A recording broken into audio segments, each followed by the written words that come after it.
Okay, today we're going to be working on factoring, and we're going to factor this beautiful expression with a little thing called the Brianna method at this moment. It's not really my method, but it's the method that I use. So, since the leading coefficient, it's not a standard factoring, or it's going to be, yes, a little more complicated. So, the leading coefficient is not 1. So what we're going to do is, or what I'm going to do here, is going to multiply the first term by 6, by its number, and then multiply the last term by the same number, 6. So we get 36t squared minus 25t plus 24. Okay.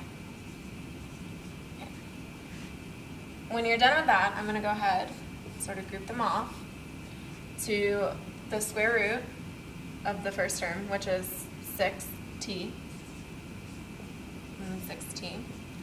And then I'm going to bring down this sign, negative, and then I'm going to go ahead and multiply this sign and this sign together. So a negative times a positive is going to give me a negative. And then I'm going to go ahead and find out the factors of 24 that are going to add together to give me 25. Because we have a negative, and that a negative times a negative equals a positive. So I know I'm going to add them together. So the first one is going to be 24 and 1, because 24 plus 1 equals 25, and 24 times 1 equals 24. So it works out happily that way. So 24, I'm going to put the larger number first, just because it's easier for me, and then 1 over here. Okay. Then I'm sort of going to group them off in a way and find something in common between the two terms inside. So with this one, we have 6. So I'm going to divide this whole term by 6. So we have 6 divided by 6 is going to give us 1t. And then 24, I'm going to bring down the sign, negative. And then 24 divided by 6 equals 4. Right? Yes. Okay. And then over here, there's nothing really in common that you can sort of factor out and divide by. So we're going to leave it at 1. So it becomes 6t minus 1. And that is the answer, the factorization. Now we're going to go ahead and check. How we check is by FOILing. So when we check, we should get back to 6t squared minus 25t plus 4. So I'm going to write this over here so we have more room. So it should be t minus 4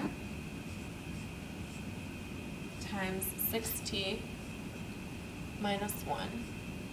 Okay, so we go over here, we bring the t over here. T times 6t gives us 6t squared.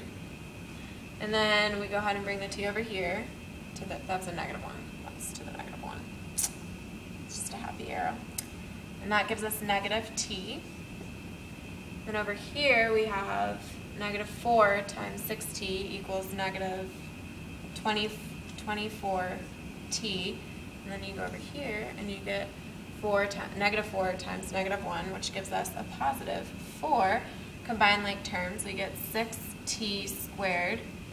And then negative t minus 24t is going to give us negative 25t, and then plus 4. So that is the exact same problem as that, which means it gets a great big blueberry check mark. Thanks.